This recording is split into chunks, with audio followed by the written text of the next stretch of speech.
Good morning students.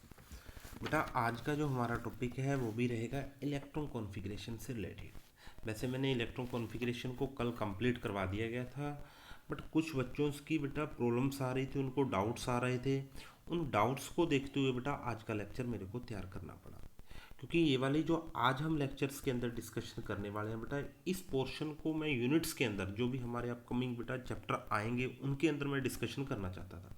But फिर भी बेटा कुछ बच्चों की बहुत सारे डाउट्स आए, उन डाउट्स को देखते हुए बेटा आज का लेक्चर मेरे को तैयार करना पड़ा। ओके, तो आज देखना है बेटा, इसमें भी आपको बहुत कुछ सीखने को मिलेगा कि डी ऑर्बिटल्स के अंदर बेटा हमारे को और भी अनएक्सपेक्टेड केस ऑब्जर्व हुए।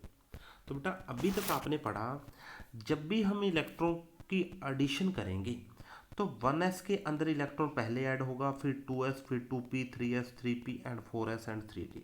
तो यहाँ पे बेटा मैंने मेंशन किया before electron filling in the d orbitals, कि जब तक आपके इस डी ऑर्बिटल के अंदर इलेक्ट्रॉन की एडिशन नहीं हो जाती तब तक ऑर्बिटल्स का जो एनर्जी ऑर्डर है बेटा वो ये रहेगा।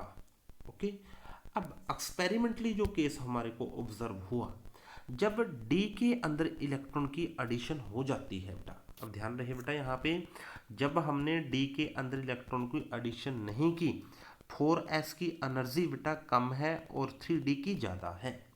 मीन्स 4s के अंदर इलेक्ट्रॉन पहले फिल होगा, फिर 3d के अंदर होगा। ओके, अब यहाँ पे जो बेटा इंपॉर्टेंट थिंग हम डिस्कशन करने वाले हैं वो ये है, जब डी ऑर्बिटल के अंदर इलेक्ट्रॉन की एडिशन हो जाएगी, चाहे बेटा वहाँ पे एक इलेक्ट्रॉन भी आ जाता है, तो डी के अंदर इलेक्ट्रॉन आते ही बेटा जी ध्यान रहे 3d ऑर्बिटल जंप करके बेटा आगे आ जाता है और 4s ऑर्बिटल बेटा पीछे चला जाएगा।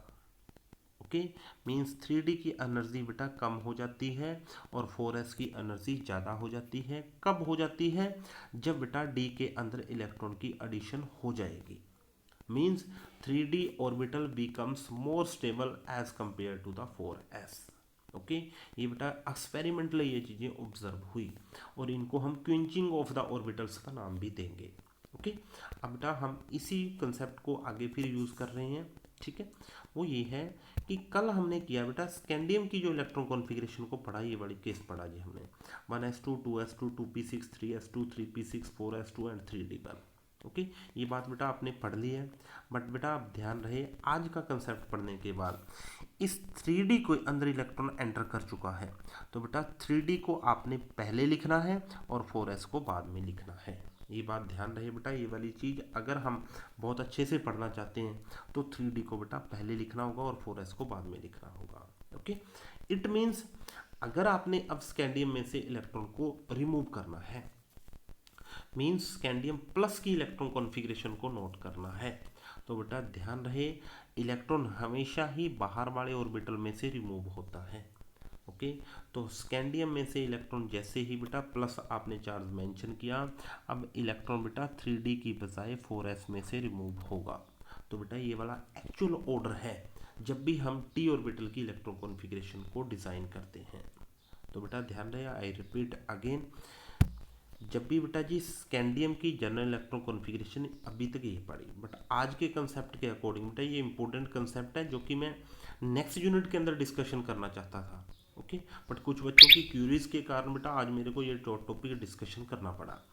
तो स्कैंडियम बेटा जी होगा क्या, स्कैंडियम डी के अंदर इलेक्ट्रॉन आते ही बेटा d becomes more stable as compared to 4s। It means अब आप इलेक्ट्रॉन को निकालोगे तो बेटा हमेशा एस में से इलेक्ट्रॉन रिमूव होगा। ओके, अब हम नेक्स्ट एग्जांपल फिर देख सकते हैं बेटा, यहाँ पे क्रोमियम की इलेक्ट्रॉन कॉन्फ़िगरेशन आप ये वाली चीज़ लिखते थे, बट बेटा आज के बाद आपने ये वाली चीज़ मेंशन करनी है कि 3d को अंदर मेंशन करना है जब भी 3d के अंदर इलेक्ट्रॉन ऐड हो जाए। ओके, और इलेक्ट्रॉन जब निकालोगे तो एस में से निकलेगा। तो अब बेटा ये एक बात सिंपल सी आप बोल सकते हो, डी के अंदर इलेक्ट्रॉन आते ही इलेक्ट्रॉन हमेशा एस ऑर्बिटल से रिमूव होता है। बेटा एस ऑर्बिटल से रिमूव होता है और इलेक्ट्रॉन की एडिशन डी के अंदर होती है। ये बात बेटा मोस्ट इंपॉर्टेंट है, ध्यान रखना है इस बात को जी। ओके, एक एग्जांपल और डिस्कशन करने वाले हैं बेटा हम। आयरन की इलेक्ट्रॉन कॉन्फ़िगरेशन बेटा ये बनेगी, 3D को अंदर मेंशन करोगे और 4s को बाद में मेंशन करोगे। तो आयरन प्लस की इलेक्ट्रॉन कॉन्फ़िगरेशन है बेटा, एस में से इलेक्ट्रॉन को रिमूव कर दोगे। आयरन प्लस 2 की मीन्स 2 इलेक्ट्रॉन को रिमूव करने वाले हो, तो एस में से 2 इलेक्ट्रॉन चले जाएंगे। 3 इलेक्ट्रॉन को रिमूव करोगे बेटा, एस आपका कंप्लीटली बेटा ये एस में से दोनों इलेक्ट्रॉन जा चुके हैं, तो अब थर्ड इलेक्ट्रॉन डी में से निकलेगा। ओके, तो इससे रिलेटेड बेटा आज आपने जो प्रैक्टिस करनी है वो इन मॉलिक्यूल्स की करनी है, इन एलिमेंट्स की करनी है बेटा।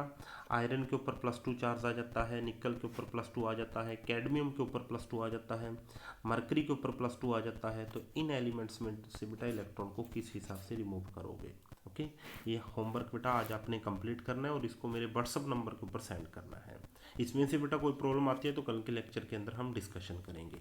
ओके, और कल ध्यान रहे बेटा, एक बात आपने जरूर ध्यान रखनी है कि कल आपका जो भी अभी तक हमने बेसिक पढ़ा है केमिस्ट्री का बेटा, उस बेसिक्स को अच्छे से पढ़ना है और कल आपका एक छोटा सा हम टेस्ट लेंगे। Okay, thank you and have a nice day.